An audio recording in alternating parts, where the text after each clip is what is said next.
Welcome, everyone, and thanks for joining us.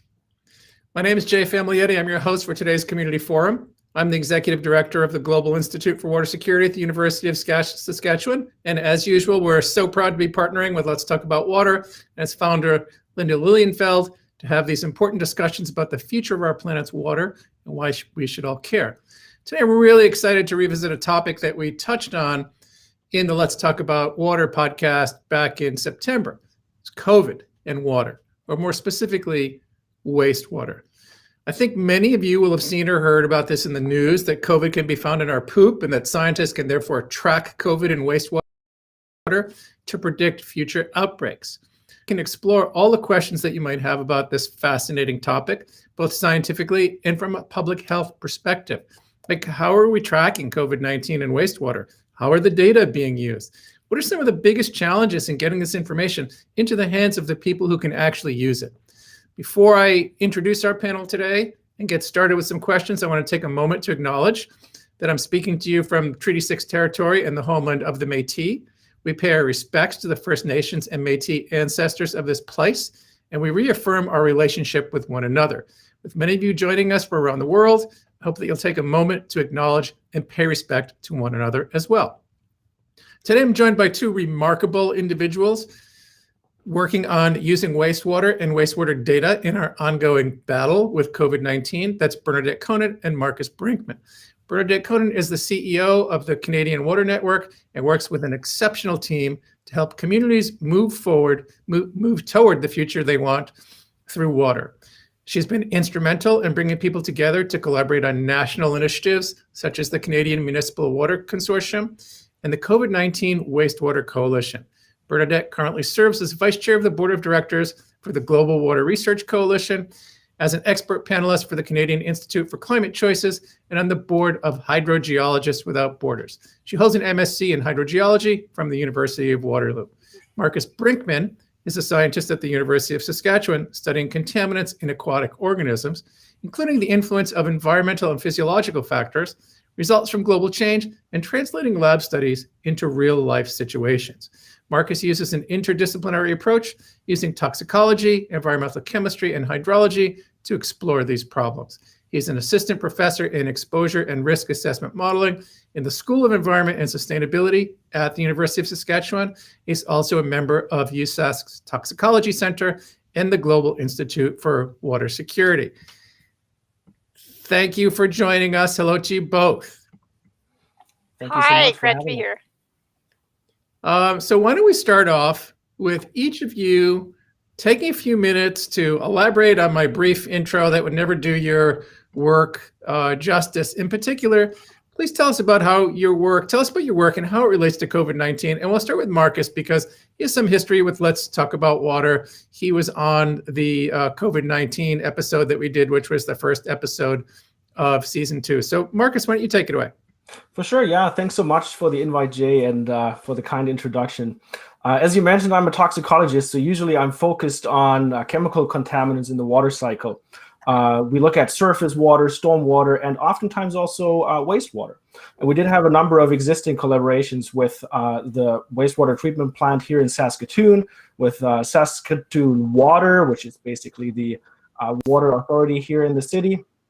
And when the pandemic hit in Canada, our research programs were shuttered, the labs were closed, and myself, along with many others, were looking for ways in which we can really bring our expertise to the table and help public health decision makers and the general public be better prepared. So this is why myself, along with a number of other researchers, namely John Giese, a toxicologist at the University of Saskatchewan as well as Kerry McFedrin, an engineer who works a lot in wastewater.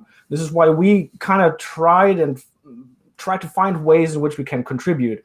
And we got interested in this topic of wastewater-based epidemiology and wastewater-based monitoring for COVID-19. And we started doing this back in July, collecting samples, analyzing them for traces of the virus. We were quite fortunate to have funding support through the Global Water Futures Program, which we could pivot towards this work. Later on, then we're able to secure some funding from the Public Health Authority Agency of Canada. And our program is online since July 2020 in monitoring traces of COVID-19 or SARS-CoV-2, the virus causing COVID-19 in the wastewater here in Saskatoon. We were able to expand beyond that to smaller communities, First Nations in Saskatchewan, and we're quite excited about that research as well. So yeah, I'm very glad to be here, and thanks again for the invitation. Well, thanks. It's great to have you, Marcus, and thanks for that background. Bernadette, over to you. Great, thank you, and thank you also for the invitation. Wonderful to share the stage with Dr. Brinkman and yourself. Frankly, Jay, I expected to see you kind of come dancing in at the beginning there, as listening to the great sort of music. I know, and it's the videos. very rhythmic. Yeah, it's quite rhythmic. I was dancing, but basically just wiggling in my chair. I was wiggling in my chair in the virtual green room, so anybody who knows me wouldn't be surprised. But what that really set up really well was sort of the middle, the core of what we do. So as you introduced me, you talked about the Canadian Water Network's purpose being helping communities get to the future they want through water. So that's really based on this profound belief and understanding, really, that water runs through everything. And you really saw that in all the parts of life where water was so central to the things being taken on. And we often say that the most important healthcare professional in your community is the person that looks after your water.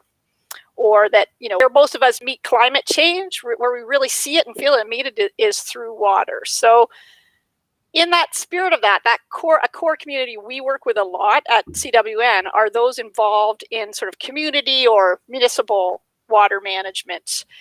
And in COVID, early on, just like Dr. Brinkman said, anybody in this space looked at and said, how can we, what can we do? How can we help? And it became very early on, I think Matt Damon or Water.org is sort of credited with the statement that water is PPE when it comes to COVID.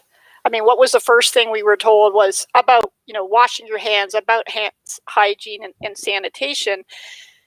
And it became really clear to us that this was an opportunity for those working, whether it was research or government or in municipalities and communities themselves, on the wastewater side, to really become support public health community. So that's really what this is about, right? It's not about a service for environmental protection or public health protection, which is a big piece of it, but it's really an opportunity to reverse things where the work done on the wastewater piece could be truly a support for public health decisions. And so Canadian Water Network's niche in that supporting groups is to work on improving the curation of the so what of the science. Like, what does it mean? What's its implication? And we're proponents of the science means different things to different decisions. So the fundamental piece of to get away from sort of the conventional science communication or the old ways of doing knowledge translation, even some of the newer ways of doing knowledge mobilization, is to recognize that it's the context of the user that really drives how we need to ask what the science means. That's the first question. So in April of last year,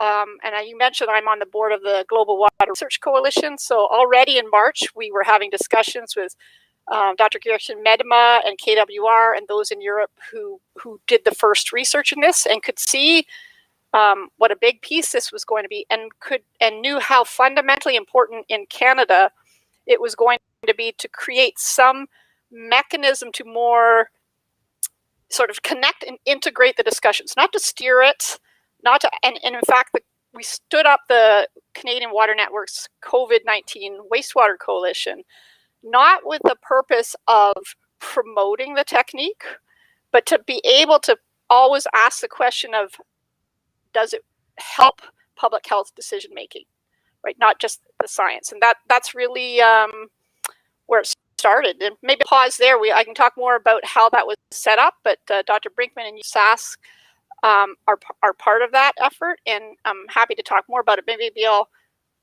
let you take it where you want it to go, Jay. Yeah, no, thanks, Bernadette. And it would be good I just made a note to get back to that. And, is it helping? And that's really what this is all about today, is to have discussion, give our listeners some background, find out the status of what's going on, and is it helping? From my perspective, it helps a lot because of the early warning potential. But let's let you, the experts, actually talk about this. So first question, how did all this stuff start? I mean, it was really a surprise to me to first learn about it. And it seems like it started a year or so ago.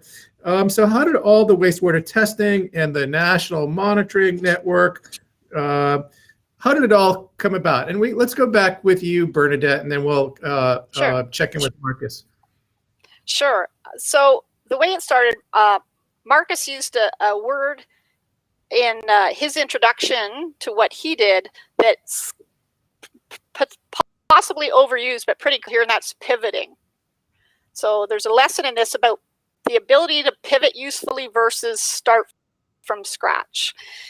This is about the fact that in Europe, wastewater is a regular occurrence. So they're testing wastewater, and they were regularly, collecting it and running analysis for a number of things, including other pathogens issues. And I won't give you the whole spectrum because they're all doing it differently, but it's not something we do a lot in North America or in Canada, but a regular piece. So in the Netherlands, so KWR in the Netherlands and in Gertje Medema, whose name you'll see a lot, they were they were already doing wastewater surveillance. And one of the amazing science things that happen in this pandemic is the speed, the rapidity with which the genetic sequencing of the initial SARS virus actually happened. So that opened the door to people being able to do things across the board, right? Not just here. So that group that was already doing wastewater testing in the Netherlands, and Gertje particularly said, I wonder if we could see the SARS. The SARS-CoV-2 virus. So the virus that causes COVID. Because we have so they basically, they took a crack at it. Like, can we see it? And the early indication of their work was, yes, it could be seen. And there were some indications from that early work that not only could it be seen, but it could be seen in wastewater samples. This is after the fact when we start, and this is important, but it could be seen in wastewater samples that were collected before the disease was recognized by clinical samples. So it didn't answer any questions, but by pivoting, it really raised the question of, like, could we use this approach? And it suggested strong potential that yes, maybe it could. So this really kicked off an explosion of work, which has been a mush of advancing the science, trying to figure out if it works, expectation of it already working and apply it. But that's really how the whole ball got rolling. Very cool. And of course, the sort of predictive capacity, the early warning stuff is the stuff that's really, to me, the attention grabber. So Marcus, is there anything you want to add, or maybe you could tell us where things are at today? Sure. Yeah, I think Bernadette used a really nice term that that really characterizes well how this whole field evolved, and that is pretty rapid, right? So the speed at which new information is flying at us, that we learn about transmission risks, etc., that we get new information about sequences and new variants of concern and things like that.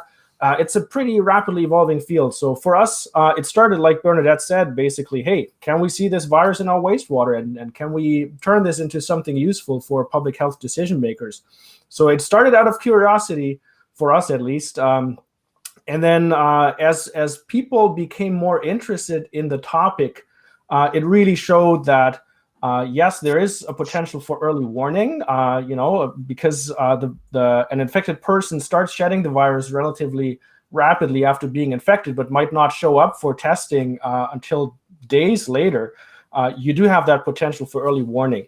But it goes far beyond that. So right now, I think one of the biggest interests in the topic is detecting the presence of new variants of concern in a community. So in Saskatoon, for example, and many others across Canada are doing the same. We are screening for the UK variant, for the Brazilian variant, and the South African variant in our wastewater. to try and inform public health decision makers. On the one hand, has a variant arrived in the community, but also how rapid does it spread? What is the relative proportion of the variant in the community, etc. So yeah, I think as Bernadette mentioned, it's a pretty rapidly evolving field, and it has a whole range of potential applications, especially when we try and help epidemiologists and virologists to understand better what happens in the community, right? So right now we're basically dealing with trying to understand the spread of variants of concern in a partially vaccinated population, and that's something that really hasn't been done in that level of detail before. So that's really interesting. It kind of leads into the next question. And that is, in contrast to, the swab test that you might get at the hospital, I want to just dig into a little bit more about the kind of picture that the wastewater testing gives us. So you've already told us there's the early information. We can screen for new variants. You can look for how rapidly things are spreading. You even talked a little bit about, or maybe it was you, Bernadette, or I can't remember, about talking about like you can sort of look in different neighborhoods. What other, so are there other benefits to the wastewater testing that, in addition to those that we've just mentioned? And Bernadette, let's go to you. Are you okay? I noticed in the chat there's some discussion of your video. Are you okay to concentrate? Yeah. So it's the concentration. So I'm here to tell everybody watching that this is the reality, and I hope for both of you that you have either a pet or a kid comes to visit. Otherwise, I'm not feeling that this is a good show. So, listen, this is just the way it is, Bernadette. We know and accept it. It's totally fine. So without messing with the high production value, I see that maybe one of the things that helps them is when we don't maximize me to be on the screen. So I'm happy to do the Brady Bunch sharing with the two of you for as much as possible, if that works for folks. So apologies if the concentration slips, but in terms of what it can do next, I think, or where it might go next in the way I'm interpreting your question, it's kind of a pivot. It's the fact about half of the communities that we mapped, and that map was released on our website yesterday, of like where this is happening. So just go to the Canadian Water Network website and you'll find it. About half of those tests, although we haven't put that data up there, are doing work on variants, right? So I would say, they're looking at what's in the wastewater. So I would say that what you mentioned earlier is everybody's focus, understandably, has been on the early warning potential.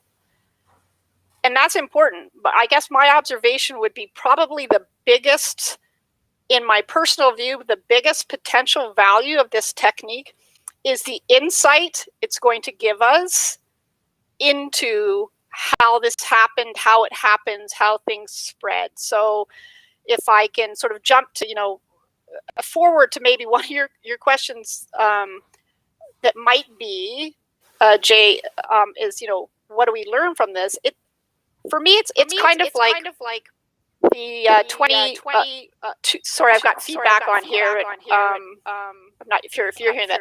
The 2005 flood in Calgary. The learning from that made their ability to deal with the 2013 flood much better.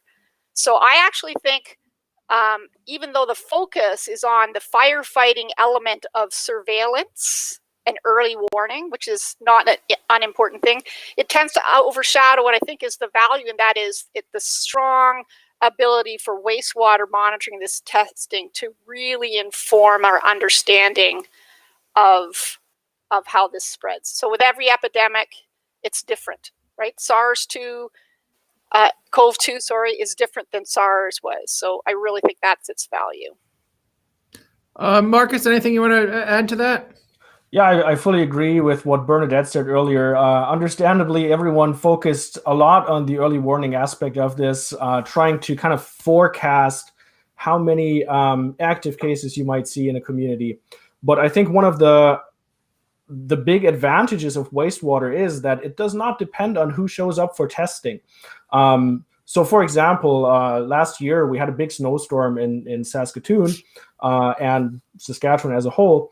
So people did not really make it to the drive-through testing centers. So a lot of samples were delayed. A lot of people were showing up delayed for testing. So obviously there were some discrepancies in that, more clinical testing.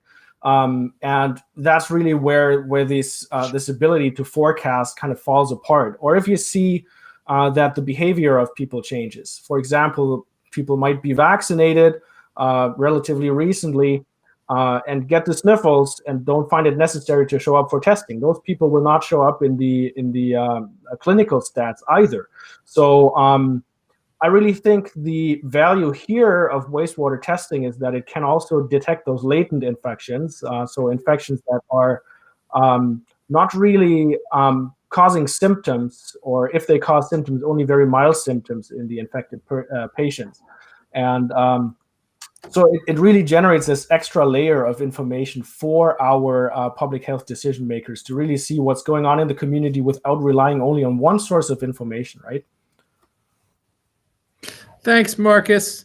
Yeah, it's really fascinating stuff. So I really hadn't thought about it in this level of detail before. So thank you for sharing that with us. So, we have already hit on the fact that things are happening so fast.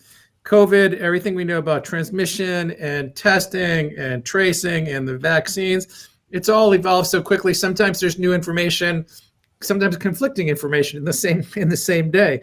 How does that constant flow of new information, whether it's from the government or from the media or from a hospital, how does that impact the work that you do, the research and the monitoring? And let's start with you on this one, Marcus.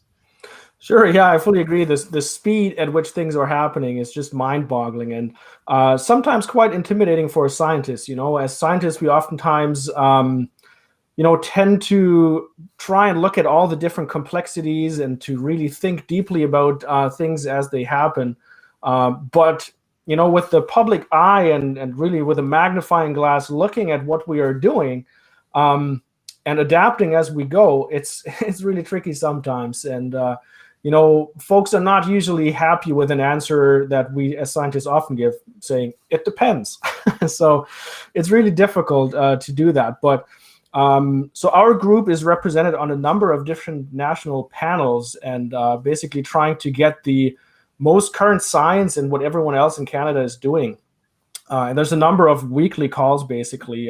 So John Giese just told me the other day that he spent 7 hours on Tuesday on calls just to get in the newest information. And this is what we try to reflect in what we're doing as fast as we can. Certainly within the realm of the resources that are there, right? But yeah, we try to keep this feedback as quick and as productive as possible. So we listen to our public health decision makers from the Saskatchewan Health Authority, trying to really gear what we are doing towards the questions they are asking, right? Otherwise, there's not much use in us doing this work. Yeah, I mean, it's crazy. Just as basically a private citizen, when it comes to this kind of work, it's tough for me to keep up. And so for those of you like yourself, Marcus and Bernadette, who are in the trenches, it must be really hard. So Bernadette, let me just add on to this question. Again, with all the change that's happening, how do you do it? How does the community, how does your community and the scientists that you work with, how do they do it all safely? How do you maintain the integrity of the process so we don't lose confidence, some of these unnamed vaccines? Right. So actually that's a great example of both the challenge and the risk. So I would say listening to Marcus, it's so familiar. And I guess I would say to you, Jay, is what this whole thing really, the whole COVID pandemic, because it's everybody, because it's the world, it's not just a thing that happened over there.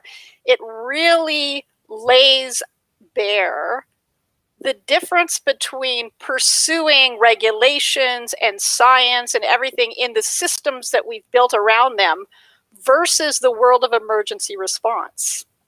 So anybody who's worked in an emergency operations center knows that you have to approach it differently. And I guess my learning from the past year is those two worlds have to meld. And I don't ever think we're going back where the old systems of ensuring rigor. So I'm not saying we don't ensure rigor, but the way that we ensure rigor, like think of peer review right now. Peer review before COVID, it had a problem with the rapidity with which discussions happened and the systems to do peer review. So Dr. Michael Ryan of the WHO, if you look, you can see him, look for him on YouTube, talked early on in the pandemic, and I wish I could do it with a good Irish accent, but I can't, about working, with Ebola, with pandemics. And he said, if you, I'm not going to try the Irish accent because I'll kill it, but if you need to be right before you move, you will never win, right? The virus will get you every time. And I don't think that there's a dichotomy between that's only for emergency response and all this other stuff is when life is normal. So the reality going forward is the rapid evolution of science, the rapid exchange of science, the need to rapidly inform decisions really challenges the whole set of systems that we have. So that's a very long answer to your short question is so what do we do?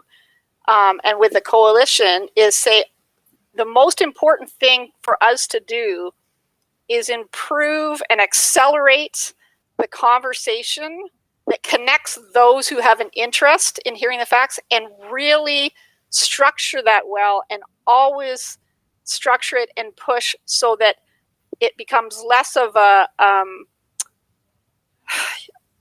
competition and more of a sharing process. The example I would give you, so what we did early on in the coalition to really kickstart things, and Marcus and John Giese for sure were part of this, was we set up the first national interlaboratory study with 8 labs across Canada who already had some, you couldn't be just wanting to join the club, you had to be already working on the technique. But fundamental to that was, because I'm not government and I'm not research and I'm not any of these pieces, we could set up a piece where the fundamental driving goal here was to learn as much as possible. So it was very relationship based. It was very much a sharing space, and people were really focused on rapidly learning by sharing their mistakes. So that, I think you could talk to the individual participants in that, but they will tell you in that early study that it was sort of an unprecedented space with it, and we introduced them into each other, and so it's not more satisfying, but actually not more complicated than saying the best thing to do in this space is to have groups really focused on bringing the right conversations together, and ideally so that Dr. Giese is in 3 hours of calls, not 7, but that he's in calls where that'll be taken forward. And it doesn't sound like a very sophisticated answer, but it's a powerful one from our experience. Super interesting. Marcus, how about you, like in your own lab? I mean, things are changing so rapidly. How do you keep up with these changes? How do you, on an individual lab basis, what are you doing to maintain the integrity of the process and your results? For sure, that's such an important topic. As you say, the trust of decision makers in what we are doing, or the confidence that it's valuable, needs to be there for it to be useful. So what we do is we certainly try to stay up with the information that's flying at us faster than we can really take it in. And then another aspect of this, and I think the leadership that the Canadian Water Network and the coalition with Bernadette and others has been bringing upon this field, is that there is a very rigorous QA/QC process in place where people really look at, okay, this analysis that I did, do we have trust in this value, or is it kind of on the fence? Do we need to rerun a sample? Things like that. So I think all those aspects are really important to do that. So very rigorous documentation is important, tracking samples and things like that, so that when you put a value out there on a public-facing dashboard, for example, or we submit weekly reports to the Saskatchewan Health Authority, that there is confidence in the results we are producing, right? And then it's always a trade-off between the really new things that are happening and trying to incorporate that in our reporting. So, for example, the topic of new variants of concern, we're using an assay for the UK variant B117, which is pretty well established by our colleagues, and that can really help us predict the fraction of that variant in the wastewater and potentially in the community. But now with other variants showing up, P1, the variant first identified in Brazil, these comparisons of fractions really become more difficult, and we always try to be very transparent about those realities of the lab process, right? So it's quite important to be very open about those things and communicate that if your certainty in a value is not 100%, where is it, and what kind of value could this bring for decision makers nonetheless? So I'm really curious about how the information are being used. And Marcus, maybe you can tell us what's happening, maybe from what's happening here in Saskatchewan, and Bernadette, maybe what's happening. I assume you're in Ontario. What's happening out there? I mean, we've talked about the power of this stuff. So what's the uptake looking like? Marcus, we'll start with you.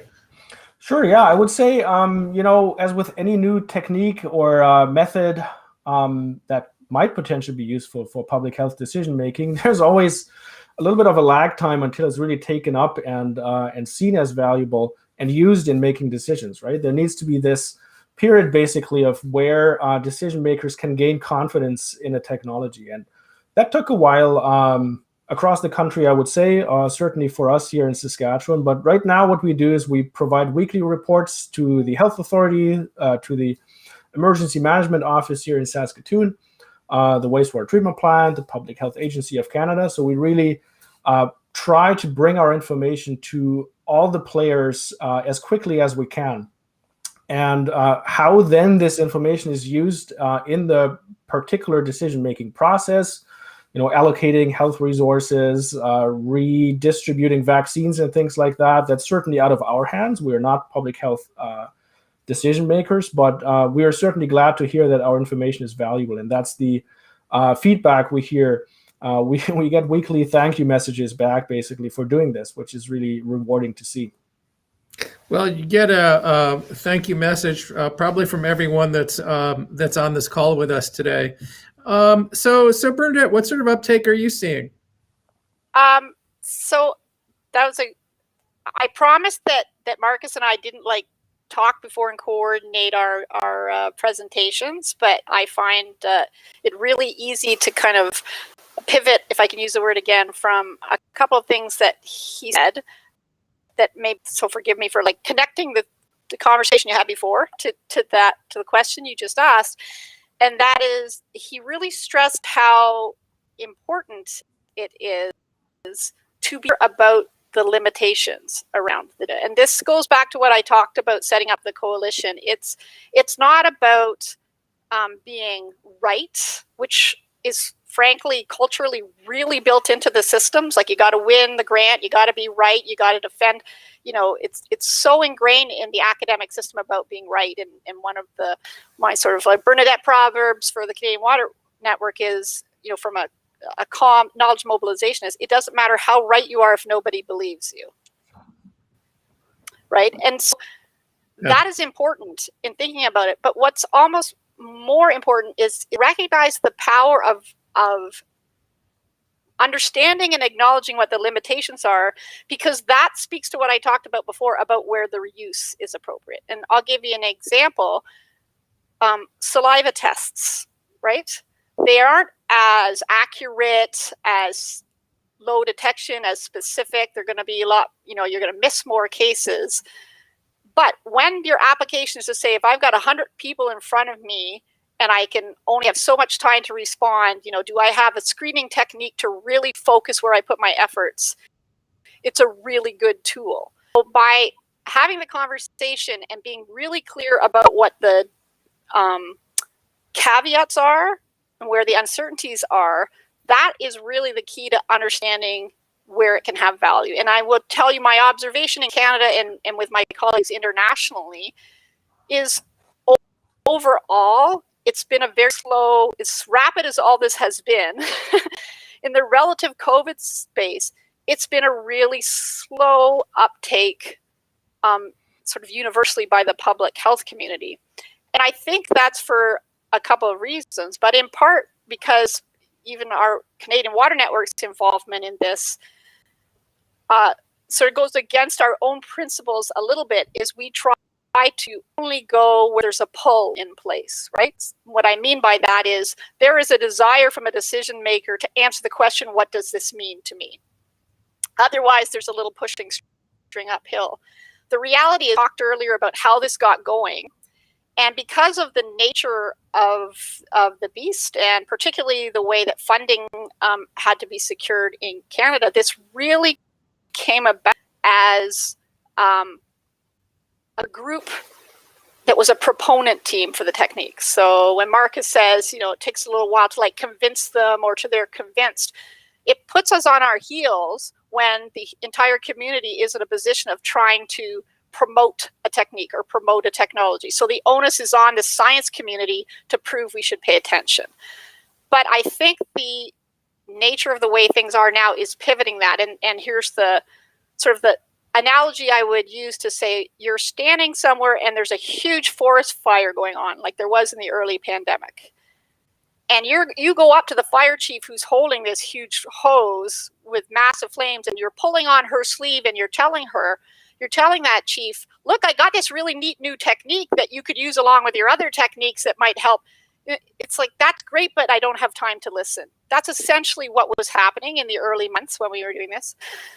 But if you go back to that chief and she's, you know, wiping her brow of sweat, and you look around you and there are 500 smoldering piles of embers, anyone that could go up at any time and say, I think I have a way that will help us decide which of these piles of embers are most likely to burst into flames, all of a sudden there's more of an interest. So I think it's been slow because it's been push rather than pull from that community. And I think it's uptake, not only because I talk about it being a young science now as opposed to brand new. A year in the science space is very old, but the pace that, 1,000 sites, over 50 countries doing this work, it's a young science. And I think now there's almost a more of an uptake when people see that it can be the tool that just having their fire hose won't help them. So, but it's been, I think it's been slow because it's been in a push to what it can do, like selling a new technology, as opposed to kind of a collective look at what it might help you with. Yeah, very interesting. And I think many of us face a lot of that same sort of, anyone who wants to try to influence policy or practice, it's often a push on our part. So it's really a challenge. And this was not really an example of something that could have been co-developed. Just the speed and at which things were happening, I think, sort of precluded that. Marcus, I want to turn to you and ask about, really interested about wastewater treatment plants. Given the rise of and the potential for wastewater epidemiology. Are our plants well designed, or are operators, can we be looking at how to design them better if we're going to use them in monitoring or training operators differently? Sure, I think that's a great question, Jay. So there are a number of lessons learned from this whole, well, I don't want to call it exercise, but from this whole effort to adapt those technologies to SARS-CoV-2. And that is that, not all wastewater treatment plants are the same. Not all wastewater is the same. So it's not like, I made that comparison earlier in the pandemic. Wastewater is not like your coffee that you get at your favorite coffee shop that is the same across every different city. It differs in composition. It differs in the dilution. It differs in how many people are contributing and shedding virus into this wastewater collection system. So the methods for detecting the virus are need to be very much adapted to the specific circumstance. And I really think that this is one of the lessons learned from all of this, that if we want to use this for future uses, for potential future pandemics, for other purposes in monitoring public health, then I really think that this increase in our understanding is going to be super useful. So a term that has been coined quite recently is that of syndemics. So this is not only COVID-19 pandemic. There's a number of other epidemics that are happening at the same time. You've heard about fentanyl laced crack cocaine and the rise of that causing drug overdose deaths. The increase in potential alcohol and other substance abuse, obesity, lack of physical activity during that pandemic. And all of those are things that you can observe in the wastewater, at least try to do that. I think the lessons learned from all of this are really going to be putting us into a much better position to A, understand the impacts of those syndemics, and B, to be better prepared for potential future outbreaks with pandemic potential. So I really think we learned a lot from this, and working directly with the operators and the personnel at the wastewater treatment plants is so valuable. Thanks very much, Marcus. I think it's time for us to now start to take questions from the audience, and I think that we will see them show up as questions on our screen. Can you detect COVID in raw/natural water, i.e. ceremonies on the river, raw sewage, etc.? Any takers? Sure. It's a common question, and thank you for that question. And I saw that Vincent in the box had a similar question.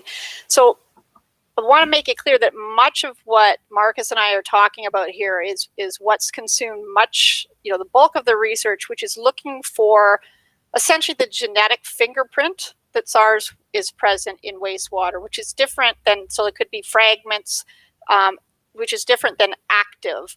And so there has been some research on that. And first, I have to acknowledge that first, I'm a proud generalist, right? So I'm not the specialist on this, but I can tell you from the sort of generalist following this science that people who have been looking for detections of live infective virus in sewage systems, they've not been seeing it at all where their treatment systems, but also in raw sewage system, it's possible that it's there, but it's really hard to culture and hard to see it. So we won't say that it's not possible, but all the science I'm aware of to date suggests that it's very improbable and low risk. And for those working with wastewater, there are, I guess I would say that SARS as a virus is a wimpy virus, as an envelope virus compared to many of the others. So there are other pathogens that are regularly present in wastewater that are probably a bigger threat to you in terms of coming in contact with untreated water. So the bad news is we never want to take a risk. So we have to look at these things. The good news is all the research I've seen to date suggests that it's not an added or larger risk than things that are already in untreated waters. There are other things that should worry you more. Thanks, Bernadette. How about another question?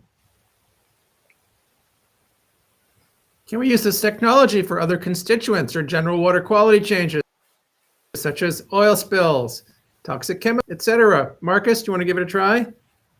Sure. Yeah, that's an excellent question. So as I mentioned in the previous question, I think there's a huge potential to use this technology to monitor other molecules. So you can, for example, monitor the use of pharmaceuticals across a population. You can monitor the use of illicit drugs across a population. You can also monitor and detect molecules that we are excreting on a regular basis and that are transformation products that would, for example, preferentially show up in people with diabetes and things like that. So there's this potential to really use this for public health, but to monitor other and different things, right?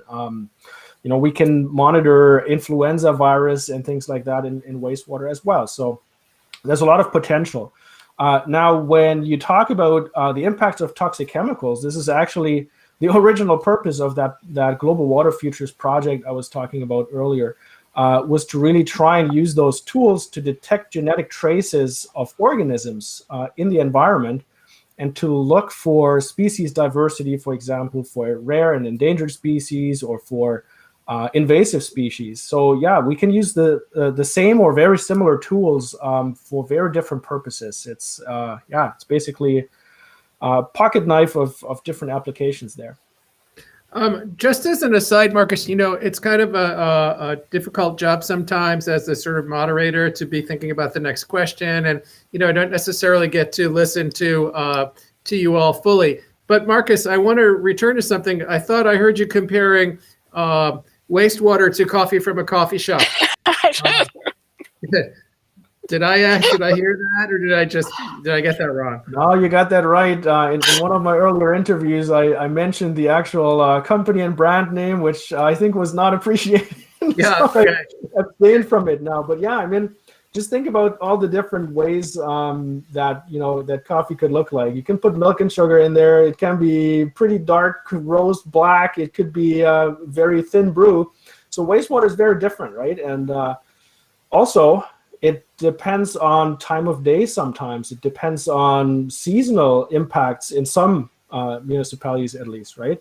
So here in Saskatoon, for example, the wastewater, both in terms of the volume that we get per day, but also in the constituents, is relatively stable. Temperature, pH, how many solids are in there, all of that is pretty stable in Saskatoon. But when you have combined sewer systems, for example, when the snow melts in the spring, then you get a lot of that snow melt going into the same collection system, and that dilutes the whole thing, and you really run into problems, right? Sure. That the community is addressing, but yeah, okay. I think that's important to address. And well, I just wanted some clarification there, because I don't think I want to go to the coffee shops that you go to. So, can we take another question, please? Okay, how do we advocate for more interaction between academia and government? Bernadette, you want to give that one a try? Sure. I live in this space in a lot of ways. I guess maybe it's my age speaking, but I just got off a call before this. I actually, in my space, it's actually dropping the advocating a lot is helpful. So if you are going into those spaces where you're identifying problems that people need to solve, and you don't shy away from difficult conversations, but the goal is to help find and if you're willing to go in there and say, not it will, if some cooperation between or work together with academia and others on this could get you to that space, let's explore what that might look like. And that fundamentally changes the conversation, because if you come into the room advocating for money for the academic sector, or you immediately kind of position that conversation for resistance. So I think there's a role for that, lots of advocacy, but the role that we do is to be sort of non-advocates. So I'm not a researcher. I don't pay researchers, and neither am I, politic or a government or private sector employee. So I don't have a dog in the hunt. I want to see the right answer. So as you can see, we're a not-for-profit funder. If you look to the governance of it, we're funded because we're seen to be helping move somebody's conversations forward. So that would be my answer, is less advocacy, and there can be some vigorous debate on that, and happy to have it, because that's the way we're used to doing it. I work in the space where we're kind of like solution enabling. So I often say, we're not in the business of solution delivery. We're in the business of solution enabling. And that's really powerful. But I will say it's much harder to get funded, because people want to use the systems they have, and they want to buy a solution, not pay you to help them collectively get there together faster. Yeah. No, I understand. I understand the challenge. Let's take another question. What does research academia transparency look like? Sharing data, frequent media releases, what would make the general public comfortable? Marcus, you want to take a stab at that? Sure, I agree. That's an excellent question. So initially, when we started this whole process, a media release was really kind of the way of getting the information out there. What are the recent trends? If we saw dramatic changes in the wastewater signal, we were kind of informing the general public about that. That's certainly a difficult position to be in, because sure, when you get asked by media representatives about the prospect of this technology, etc., and to try to package it in simple terms, the message that comes across is oftentimes what Bernadette just referred to, kind of an advocacy position. And with a heated political environment where lots of folks like to point fingers, that's a really difficult spot to be in. So we were quite happy once we were able to secure some funding to take this forward, to launch a dashboard here at the University of Saskatchewan. A very eager and skilled team at the Global Institute for Water Security that has helped us make this happen and a reality. So when people now want to see the results of our data, then they just go to water.usas.ca and they get a nice dashboard with graphs. Eventually, we'll also add a little bit of a raw data download section there that will really help people to use this information and this data in other applications. So we're getting towards the end of our time. I'd like to ask each of you, what sort of gives you hope? What are you looking forward to here? What are the bright spots on the horizon? And Bernadette, let's start with you. So I think the brightest spot on the horizon for me for this whole process is kind of a universal recognition of the groups that I work with that wastewater and those who work in wastewater, whether it's research or practitioner, and public health can be stronger partners. And if you think back, the turn of the last century, so the turn of the century is 1800s to 1900s, wastewater management emerged because of the need for sanitary engineering. It really was a public health piece. And over the 20th century, it kind of divided into pieces, and there's been a lot of focus on environmental protection and sort of end of pipe cleanliness, and all those things are important. But what I've found with the people that we're working with and who've been that sort of coalition of the willing of moving this forward is how much they have formed those relationships and understanding of how wastewater can be a more integrated part of public health. And I think that's a lasting lesson that'll hopefully, help us pivot again to the next challenge, because there'll be one. Thanks for that great perspective. Marcus, how about you? Sure, I fully agree. Those connections that have been formed, those contacts that have been made, they are going to be invaluable going into the future. Many of you might have seen yesterday the Independent Panel for Pandemic Response, IPPPR, presented its report yesterday, and they basically gave the global pandemic response pretty rounding F-, if you want to put it there. Wow.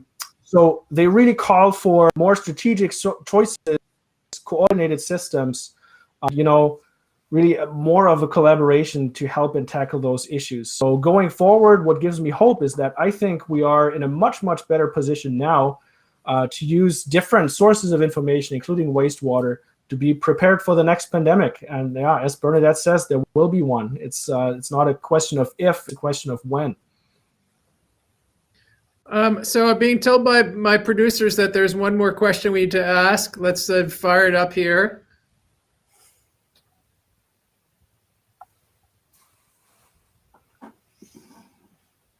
How can we employ geographic information systems, GIS, remote sensing, to develop an early warning system for COVID-19 in wastewater? Is there scope? Throw it out there to either of you. Yeah, so I think there is scope, and I was looking at try for your producer to hit more than one question with the same answer, because a lot of the what needs to be done next for people are asking lies the testing from population. Much of the focus, and Marcus can tell me if he sees it otherwise, but much of the focus over the first year has really been on the laboratory testing and the significant complexities that exist with looking for, even though you're using the same piece of lab equipment as you do for those nasal swabs, there's a lot of complexity in doing wastewater samples because of the things that inhibit the analysis because you're trying to be quantitative. But so much has been focusing on the ability to get a number that we trust from that individual sample. That how do we then give meaning to that number? It has to do with all these sort of time variations, how the sample was collected. So this question of how do we normalize it to the population is important, but it's more than just do we divide it by pepper mottle virus or crassphage for the techies who know about the system. But I think the GIS part is important. And because really this is about taking sufficiently anonymized samples. So that's the danger with going too far up the gradient. You're taking anonymous samples, but understanding their sort of geographic relationship to each other and kind of matching this technology with advances in that kind of work that helps us like pivot more quickly has a lot of power. And you're seeing them do a bit of that in Australia. But the caveat I would say on that is, to all the data sharing of this, it's the public versus private health issues that we always talk about matter here. So there's a lot of discussion and debate to be had around how intrusive that using such a system could be. But I do think there's a lot of potential. Okay, thanks so much to our guest and to all of you for joining us today. Bernadette, Marcus, always a pleasure to speak with you. If you're interested in any of our guest books or articles, they can be found on our webpage. This panel discussion will also be available on Facebook, on Twitter, on YouTube, and on our Let's Talk About Water podcast. Visit our Let's Talk About Water website, which is just letstalkaboutwater.ca, to watch this month's films for free, and for more events and more films, our podcast, and the 2021 Water Film Prize. Thanks again, everyone, for joining us today.